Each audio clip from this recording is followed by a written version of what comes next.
उन्होंने MGM hospital को नर्क के मानगों से फ्लाईओवर का निर्माण, आज पीएम आवास की स्थिति ये है, जब बन करके रेडी होगा तो दूसरे तरफ से राज्य सरकार ने अबू आवास बोल करके नहीं हो कि 50 साल की महिलाओं को यहाँ हम लोग पेंशन देने का काम चालू किए कि 25 साल से ऊपर की महिलाओं को भी पेंशन दिया। नई योजना आ गई कि 200 यूनिट यहाँ झारखंड में। आरएसएस ने अपने मुंह से कहा इस बात को कि वो भारत का आने वाला, विरोधी ये कहने लग जाए कि फलाना भारत का भविष्य।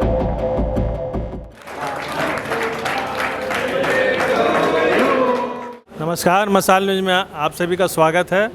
दोस्तों, आज हम यहाँ तिलक पुस्तकालय जो कांग्रेस कार्यालय है पूर्वी सिंहभूम जिला का, वहाँ हम उपस्थित हैं और हमारे सामने मौजूद हैं कांग्रेस जिला जो पूर्वी सिंहभूम है उनके अध्यक्ष हैं आनंद बिहारी दुबे जी। तो आज हम बात करने जा रहे हैं क्योंकि आज कुछ स्पेशल दिन है। आज जो है पूरे देश में राहुल गांधी जी का जयंती मनाया जा रहा है, उनका जन्मदिन है। इन लोगों ने बहुत अच्छा प्रोग्राम किया, बर्थडे मनाया, सब मिलजुल कर के यहाँ पर कार्यक्रम कर रहे हैं। ऐसे अवसर पर हम आए हैं और जानना चाह रहे हैं कि आने वाले दिनों में क्या कार्यक्रम इन लोगों का है, ताकि झारखंड में किस तरह का परफॉर्मेंस रहेगा कांग्रेस पार्टी का और गठबंधन का, खासकर बात हम लोग करना चाहेंगे। तो सबसे पहले आपका स्वागत है सर मसाल न्यूज़ में। थैंक यू, आपको भी, आपके दर्शकों को भी मेरा। दोस्तों, हम बात करने जा रहे हैं कि पहले अभी जो लोकसभा चुनाव हुआ यहाँ पर जो है कि बीजेपी का प्रत्याशी जीता, लेकिन सबसे बड़ी बात है कि जो 6 विधानसभा जो है यहाँ पर, उसमें 5 में जो है आपका गठबंधन का कब्जा है। मतलब 4 में जो है जेएमएम का, 1 में कांग्रेस के हैं गुप्ता जी और एक तो पूर्वी सिंहभूम में सरजू राय जी हैं। तो हम लोग ये देखें कि 5 विधानसभा क्या 6 विधानसभा हम लोग देख रहे हैं कि बीजेपी को बहुत बढ़त मिली। तो ऐसे स्थिति में आने वाला दिन जो है नवंबर में जो आपका जो चुनाव होने जा रहा है विधानसभा का, इसको कैसे रिकवर करेंगे? क्या आप लोग का इसमें क्या प्रोग्राम है? देखिए, 2 तरह की बातें हैं। एक लोकसभा चुनाव का एक अलग तरीके का परिदृश्य होता है, विधानसभा चुनाव के अलग परिदृश्य होते हैं। लोकसभा चुनाव के मुद्दे अलग होते हैं, विधानसभा चुनाव के मुद्दे अलग होते हैं। बावजूद इसके इस बार लोकसभा चुनाव में भी हम लोगों को ये पूरा भरोसा था कि जनता का सहयोग, जनता का समर्थन हम लोगों को मिलेगा, हमारे पक्ष में था भी।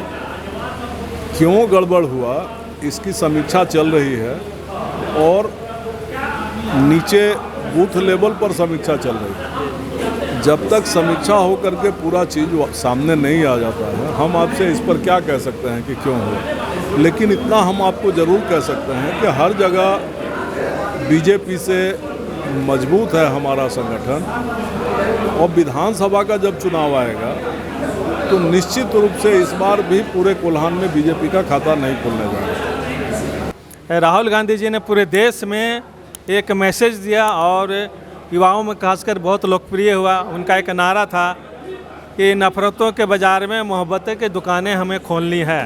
तो उनका जो प्रोग्राम था पूरे देश में, जो यात्रा उन्होंने किया, नफ़रतों के बाज़ार में मोहब्बतों की दुकान खोलनी है, तो इस तरह का प्रोग्राम आप लोग जिला स्तर पर क्यों नहीं कर रहे हैं?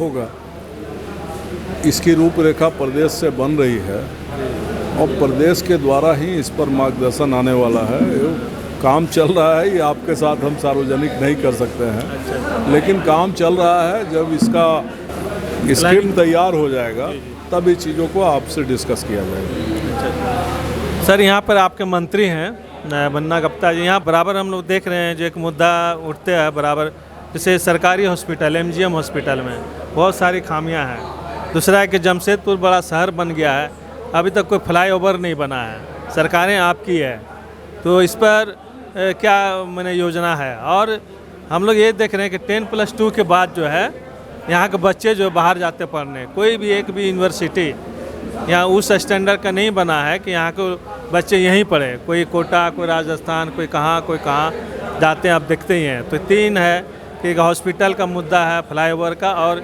एक यूनिवर्सिटी का। क्या हम ये समझे कि आने वाला दिनों में, हालांकि स्वास्थ्य मंत्री जो है बन्ना गुप्ता जी बहुत बार जो है एमजीएम हॉस्पिटल गए हैं, निरीक्षण भी किए उन्होंने, लेकिन बाद में जब जाने के बाद वो जब वापस चले जाते हैं, 2-4 दिन बाद फिर वही जो है समस्या वहाँ उत्पन्न हो जाती है। ये कैसे ठीक होगा, क्योंकि हज़ारों गरीब लोग जो हैं MGM हॉस्पिटल में जाते हैं, इलाज कराते हैं। हमारी साझा सरकार चलते हुए 4.5 साल हुए,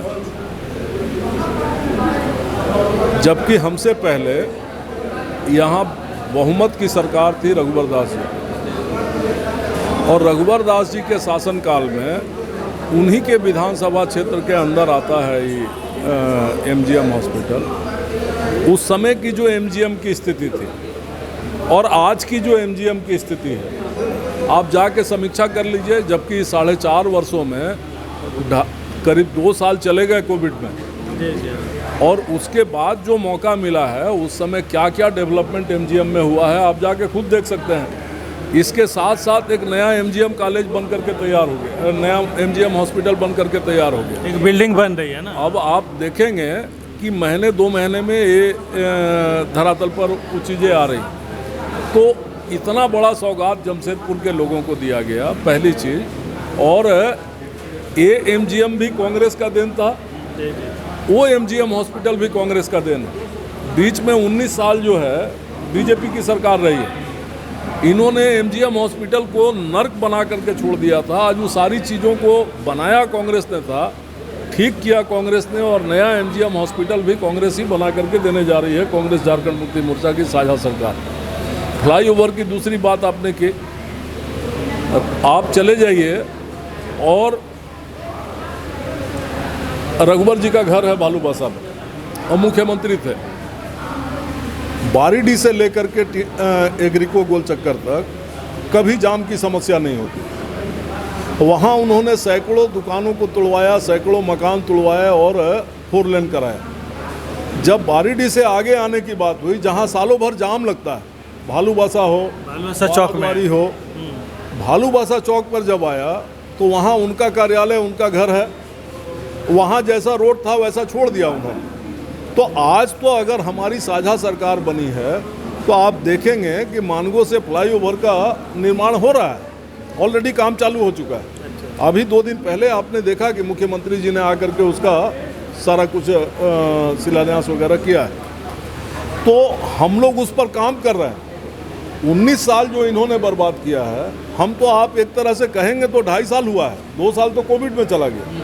इन 2.5 वर्षों में कई एक काम आपको धरातल पर दिखेगा जो काम कांग्रेस झारखंड मुक्ति मोर्चा की साझा सरकार कर रही है। चाहे वो आप बात करें, अभी ये भारतीय जनता पार्टी के साथ ही बात करते हैं। आप चले जाइए किसी देखने के लिए PM आवास को, जो PM आवास लोगों को 2022 में मिलना था। आज PM आवास की स्थिति ये है कि हमको लगता है कि मैंने PM आवास जब बन करके रेडी होगा तो दूसरे तरफ से गिरना भी शुरू होगा। कारण ये है कि पब्लिक से पैसा आपने ले लिया, राज्य सरकार का शेष लग गया, लेकिन सेंट्रल गवर्नमेंट का जो शेष है वो सेंट्रल गवर्नमेंट दे ही नहीं रही। काम चलेगा कैसे? आज भी वो योजना वहीं का वहीं जो 2021 में था, आज भी फंसा हुआ। इसी कारण से राज्य सरकार ने अबू आवास बोल करके नई योजना लाई कि चलो हम अपने राज्य में अपने लोगों को देंगे। आप देखेंगे कि 50 साल की महिलाओं को यहाँ हम लोग पेंशन देने का काम चालू किए। सर्वजन पेंशन योजना चालू हुआ हमारे सरकार में, जबकि बीजेपी की सरकार का एक बड़ा मुद्दा होता था कि हर चुनाव के पहले ये लोग फार्म लेकर के घूमते थे कि इस बार अगर हमारा विधायक जीत जाएगा तो हम अगले बार आपको वृद्धा पेंशन दिला देंगे। इस समस्या का ही समाधान इस सरकार ने कर दिया कि सर्वजन पेंशन योजना कर दो। जो भी 60 साल से ऊपर के लोग हैं सारे लोग को पेंशन दिया जाएगा। जो औरतें 50 से ऊपर की हैं उनको पेंशन दिया जाएगा। जो ट्राइबल हमारा 50 साल का है वो सर्टिफिकेट देगा तो उसको दिया जाएगा। अब नई योजना आ रही है कि 25 साल से ऊपर की महिलाओं को भी पेंशन दिया जाएगा। तो हम तो काम कर रहे हैं, हम तो लोगों को दे रहे हैं। नई योजना आ गई कि 200 यूनिट यहाँ झारखंड में हर व्यक्ति को फ्री किया जाएगा बिजली। तो आप देखेंगे कि ये सारी योजनाएं आ रही हैं, इनके पास बोलने के लिए कुछ नहीं, और इन सारी योजनाओं पर चुनाव होना है विधानसभा का। और जब विधानसभा का चुनाव आएगा इन योजनाओं पर तो हमें पूर्ण भरोसा है कि जनता हमारे साथ है और जनता को इन योजनाओं का लाभ मिल रहा है। जनता मदद करेगी और फिर से एक बार कोल्हान इनका 0/0 होगा। बहुत सारी ऐसी योजनाएं हैं जो कि अभी हाल में ही चंपाई सोरेन जी आए थे, उन्होंने घोषणा किया है, उनका लाभ जो है पब्लिक तक पहुँचे। और जैसा कि इन्होंने कहा कि गठबंधन की सरकार फिर से जो है झारखंड में बनेगी, हमें भी उम्मीद है। लेकिन सबसे बड़ा जो देश में जो हम संदेश देना चाह रहे थे और इनके माध्यम से भी जो संदेश मिला है कि हर एक इलाका में इन लोगों का भी एक पद यात्रा निकलेगा, करेंगे कि लोगों के बीच में जो है नफरत को, बाज़ार को ख़त्म करना है, मोहब्बतें की दुकानें खोलना, एक बहुत बड़ा प्रोग्राम है। और राहुल जी का ये कार्यक्रम देश नहीं विदेश तक जो है फेमस हुआ है और इन लोग भी ऐसा करने जा रहे हैं। और राहुल जी का जन्मदिन पर बहुत सारी बधाएं आप सभी को, आपके सभी कार्यकर्ताओं को बधाएं। और हम लोग फिर मिलेंगे। सारे दर्शकों को बहुत बहुत आभार कि आप लोगों ने राहुल जी को इतना प्यार दिया, इतना सम्मान दिया। ये लोग एक राजनीतिक षड्यंत्र के तहत देश के एक ऐसे सुलझे हुए नेता को बदनाम करने का साजिश कर रहे थे। आज पूरे देश ने दिखाया कि नहीं, आने वाले समय का प्रधानमंत्री वही है। आरएसएस ने अपने मुंह से कहा इस बात को कि वो भारत का आने वाला भविष्य है। तो हम लोग समझते हैं कि जब विरोधी ये कहने लग जाए कि फलाना भारत का भविष्य है, तो फिर समर्थक को तो करना ही पड़ेगा। समर्थक तो हमेशा समर्थक होता है। तो हम समझते हैं कि आने वाले समय में इसी तिलक पुस्तकालय पर राहुल गांधी जी को आज हम लोग प्रस्ताव पास किए हैं कि वो विपक्ष के नेता के पद को स्वीकार करें। एक दिन ऐसा भी जन्मदिन मनेगा कि हम लोग यहाँ प्रधानमंत्री राहुल गांधी का जन्मदिन मना रहे हों।